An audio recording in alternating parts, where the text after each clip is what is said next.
David here with Figboot on Pens, back again with another fountain pen review. One of the things about working with smaller artisan pen makers is that you can often customize your purchase. Many times it could just be you asking the craftsman, hey, could you do this? And they'll let you know. More often than not, in my experience, they embrace the challenge, even if it's just something small and simple. Well, today I have for you a pen from the Hinze Pen Company, and it is named the Kolbenfüller.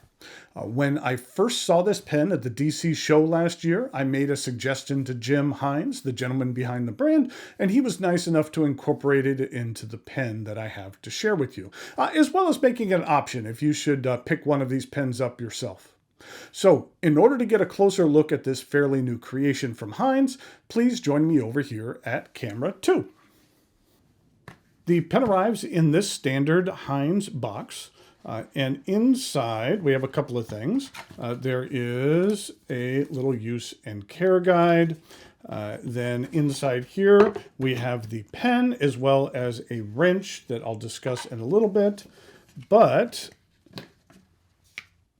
And here we have the Hinze Kolbenfüller, which is the German name for piston filler. Now, this particular pen is made from the Juma resin, which is a brand name of resin that has resin that looks very scaly, almost like snake skin. Some of it has that look, and then other angles, it's more prominent. But this was the very first piston filler that Jim Hinze has produced.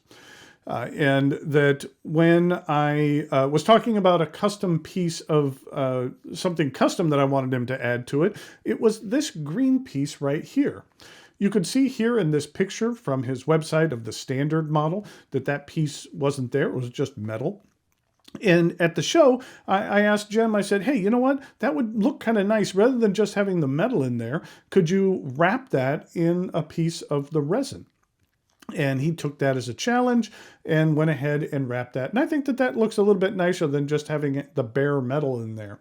And it, even when you move the piston down, that piece of metal stays in place, or the sleeve over the metal stays in place. And I think it looks just a little bit nicer on the inside as opposed to having it just bare metal. Okay, let's get to the parts and features of this pen. First of all, we have the Hinze logo here at the top. That is a little hard to see in this reflection. And then we have the clip, which is green, just like this pen. And it does have a decent amount of tension so that you can use that in materials of varying thicknesses. The barrel is straight, and then there is I'd say a small step down from the cap to the barrel, which is again then straight. Then you have this very large ink window here where you're going to get a really good look at your ink. And then also, just so you know, you can kind of see how it looks a little deformed here on this particular side. That's just the material coming in contact with the silicone grease. So there's no issue. When I turn it like that, you can see it just fine. And it's just a little bit of grease that's in there, which is no issue at all. And then we have the threads. And then back here, we have the piston knob, and then this is where the wrench would come into play. If you would like to thoroughly disassemble this pen, that's where you use the wrench. It slips in here just like this, and then you twist down on it, and I won't go ahead and disassemble it, but then once you've twisted down on it, then you can actually twist this and then totally disassemble this entire mechanism if you need to thoroughly clean out your pen. The cap twists off with, let's see, 2 full rotations. And underneath we have a number 6 Jowo nib. Now, with custom pens like this, you could choose what you want the colored nib to be if you want it colored. You know, it all depends on the pen for me. Typically, I just like the standard silver color, but on this particularly green pen, I thought that this green clip, or the green nib, as well as the green clip, made it look nicer and fit in well with the theme. It is engraved with the Hinze pen logo, and then we have the plastic feed. The section begins with a raised flare, and then it angles up slightly until you reach the resin threads and a medium-sized step up to the remainder of the barrel.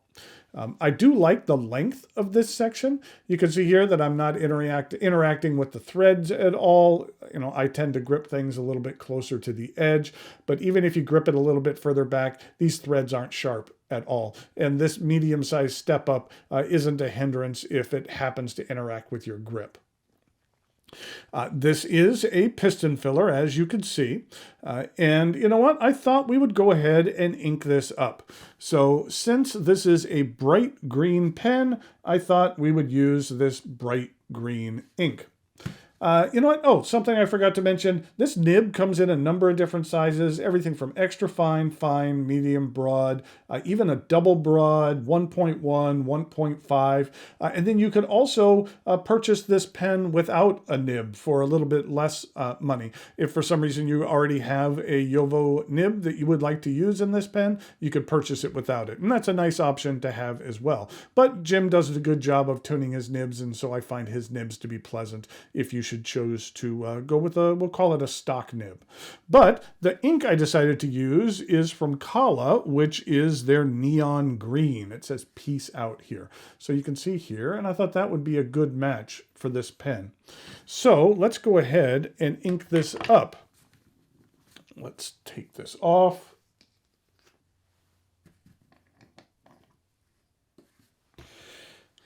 Then we'll go ahead and extend that down.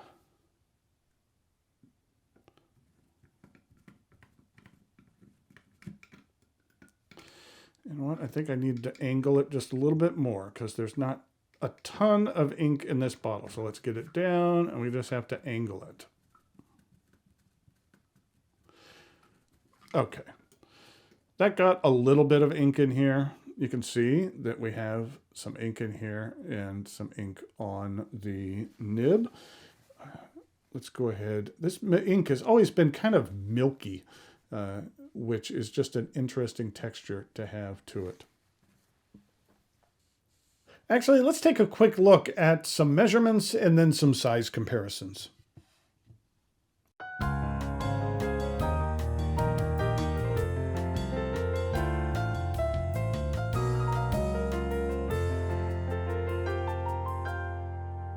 In regard to the size comparisons, this is what it looks like with the Hinze Taschenstift, which I reviewed recently, which is nice.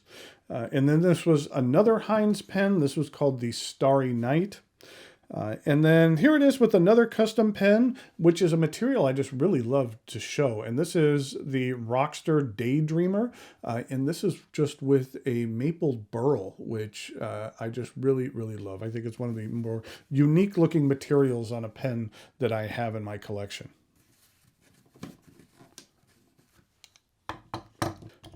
In regard to a couple of other pens, here it is with the TWSBI Eco. And then a Pilot Vanishing Point. And then here it is with a Lamy All-Star. In regard to uncapped comparisons, this is what it looks like with the Eco and the All-Star.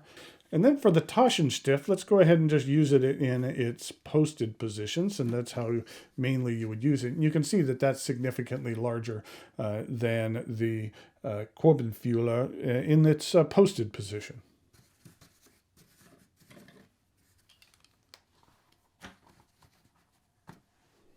So here we have the writing sample for the Hinze. And this is the Kolbenfüller, which is, let's see, Kolb.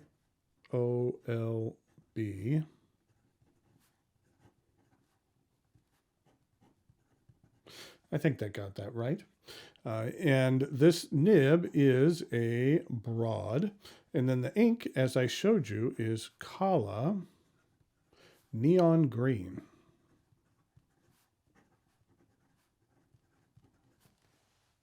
This is what the ink looks like. It's almost looks like, kind of almost like a highlighter color. And this is what it looks like in comparison to one of my favorite greens, which is a little bit darker in Diamine Apple Glory. And then this is Private Reserve's neon green. And so I would have to say that between those two, the Kala really nailed the neon a little bit more than Private Reserve did. And here we go with the rest of the writing sample.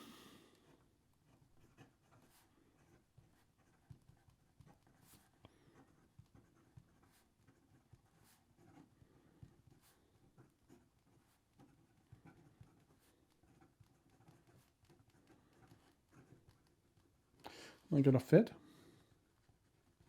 Just barely. I did have a little bit of a hard start. When I set the pen aside, I didn't have the cap on it, so it was just sitting there dry for a second, which I think was what caused that. This is a broad stainless steel nib. It does lay down a decently fat line, but you're not going to get a lot of line variation out of here. I'd say that this nib also lays down a decent amount of ink.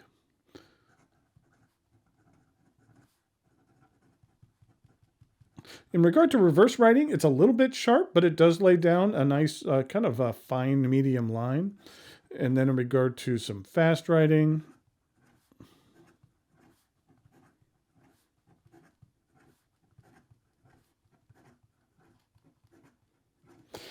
I find that the feed keeps up nicely. So there we have the Hinze Kolbenfüller. I think that even having that green ink in there looks kind of nice. It adds to it nicely.